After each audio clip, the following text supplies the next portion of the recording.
Hello, my name is Professor SHREK and today we are going to be learning about market structures. But SHREK, I already have these fat stacks of cash, I don't need no economics. We'll start off with perfect competition. Perfect like me, right? Anyways, perfect competition is described by 5 main characteristics. Ooh, I know this one. Donkey, that wasn't a question. Tide Pods. Perfect competition has many producers and consumers nearly identical products from all producers, free entry and exit into the market. Perfect information, which means all the producers have complete knowledge of the cost factors of production and are aware of possible profit and loss situations, leading to rational decision making. And firms are price takers, meaning they have no significant control of the price of the product and take the market price. Remember, we always assume people are rational unless they are donkey. What is that supposed to mean? Stare at this graph. But I don't want to. I don't care! Now we must discuss the efficiency of this market structure in the short and long run. Donkey, what do you think?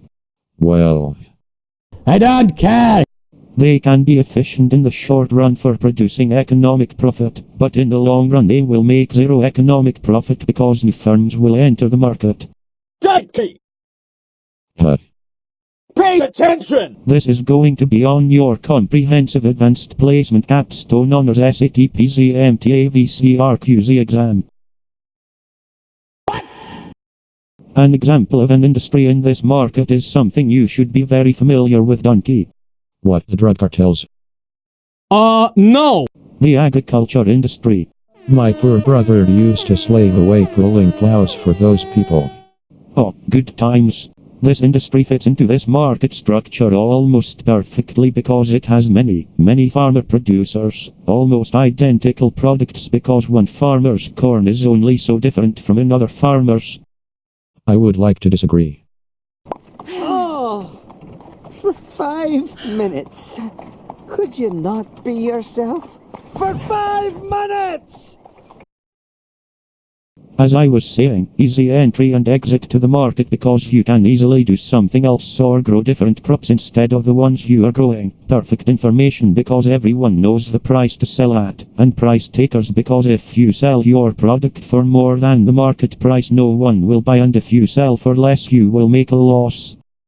An example of a firm in this industry is your typical corn farmer because he is one of many, sells basically the same corn as everybody else, can stop selling whenever he wants, knows the price he must sell at, and can only sell at that price. Can I go home now? No! The door is locked and I think they're watching us. now time to move on to Monopoly Market. Can I play? The market structure, not the game, you idiot. Monopolies have only one producer, no close substitutes to their product, non-price competition, meaning they don't normally advertise, very high barriers to entry, and 100% market power. The main reason a monopoly can keep complete market power is mainly because of its high barriers to entry, which there are many of, such as legal restrictions, having control of a scarce resource, deliberately created barriers, and economies of scale, which means as the firm grows it is cheaper to produce more product.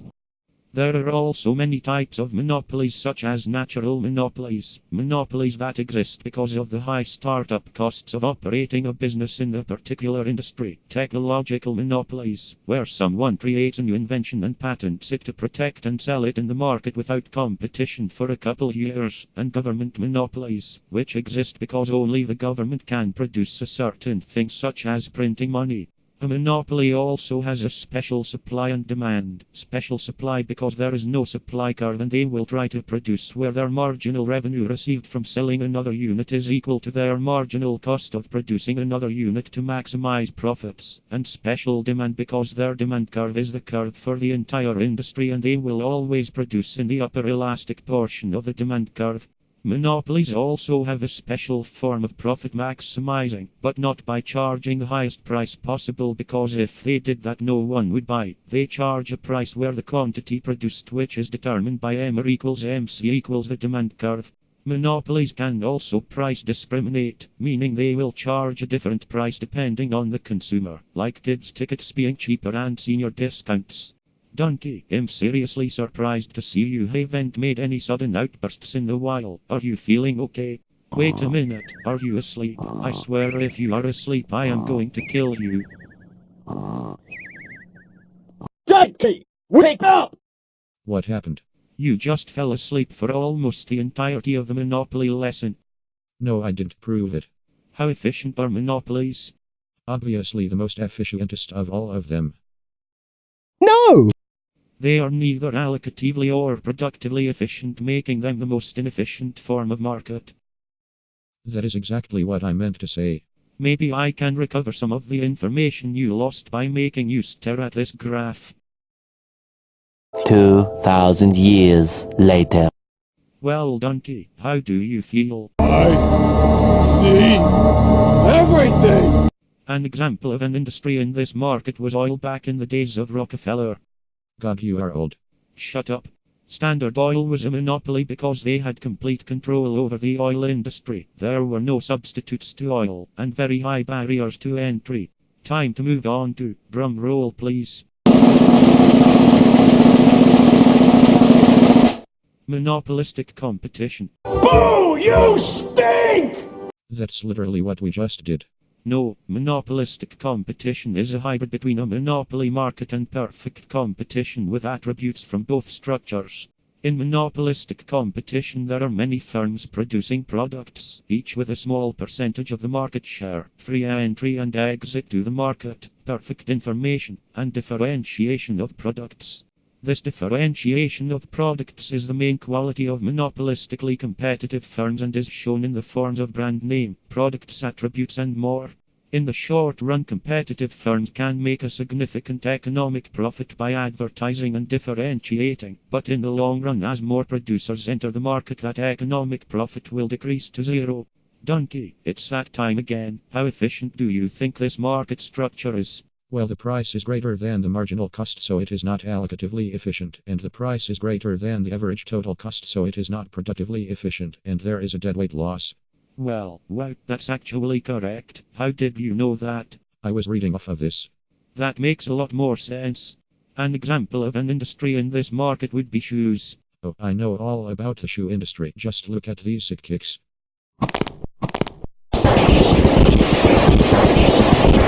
Ouch, my ovaries. The shoe industry has many competitive brands like Nike and Adidas that differentiate their products by putting out new designs and advertisements. Do it! Regularly, there is free entry and exit to the market because new shoe brands can pop up anytime, and perfect information because the prices of items are literally put up in the stores. Now, it's time to stare at a graph. Please kill me. It's time for our final market structure, oligopoly. Finally. Oligopolies have a small number of large producers, 3 to 6 to be exact, all with a large market share, either extremely similar products like oil companies, or products completely built on differentiation like soft drink companies, the same high barriers to entry that monopolies have, and mutual interdependence, meaning each firm realizes profit depends on not only their prices and strategies, but their competitors too. We can classify oligopolies using a concentration ratio, which tells us the total percent of output produced and sold by an industry's largest firms. There are two ways to do this, the most common of which is the 4-firm concentration ratio, which combines the 4 firms with the highest market share in an industry to gauge it, and the second is the Herfindahl index, which is the sum of the squared percentage market shares of all firms in the industry. For the 4-firm method, if the concentration ratio for the top 4 firms is 40% or larger, then that industry is an oligopoly. The larger their market share, the more control they have over price and profit. My brain hurts. There is also a type of oligopoly with a 2-firm concentration ratio called a duopoly. An example would be Coke and Pepsi. I prefer Dr. Pepper. Nobody cares! Nobody! And you need to shut up! There are 2 ways to run an oligopoly, working together and working solo, but it's more like one because working together is called a cartel and those are illegal. What? Yes, cartels are illegal in the US and many other nations. Yo, Ricardo, apparently what we've been is illegal. You've got to call it the whole operation now. Donkey, who are you calling just now? Papa John's. Well, if the firms do decide to run a cartel, they will still be faced with problems because it's hard to agree on prices and outputs. If new firms enter the market, you will lose market share, and cartel members are likely to cheat and produce more than what was agreed upon. There are 5 strategies to maintain this. Strategic behavior, taking into account the long-term impact of decisions. Tit-for-tat strategy, start by being nice and following the collusive plan. Then if a firm cheats, you cheat the next round. Tacit collusion, reaching the collusive results with no formal agreements. Price leadership, one dominant firm sets the price at M or equals MC, while other firms sell at that price even though they may not be maximizing profits, and price wars, constant price cuts by rivals trying to maintain market share. Hey Donkey. What? Think fast. Now time to go over the solo approach. It can be summed up by the prisoner's dilemma and game theory. The prisoner's dilemma is a game with 2 premises. Each player has incentives to choose an action that benefits them and negatively affects the other player, and when both players act this way, they are both worse off. Game theory is a way of analyzing the behavior of oligopolists that uses the theory of strategy associated with games. The best kind of strategy for a solo is a dominant strategy, a strategy you can always pursue no matter what the rival is doing. Well, Donkey, how efficient do you think this structure is? I honestly give up at this point. They are neither allocatively nor productively efficient, but they can make a constant economic profit. For an example of this market, we can go back to Coke and Pepsi. They both take the solo approach and are in price wars, always making advertisements and trying to differentiate their products. Well, Donkey, we're finally done, but before we leave, can you tell me what we learned today? We learned about all the types of market structures and that you do need economics even if you have fat stacks of cash. No! We learned that Donkey is a moron, and that communism is supreme.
Ladies and gentlemen, we got him.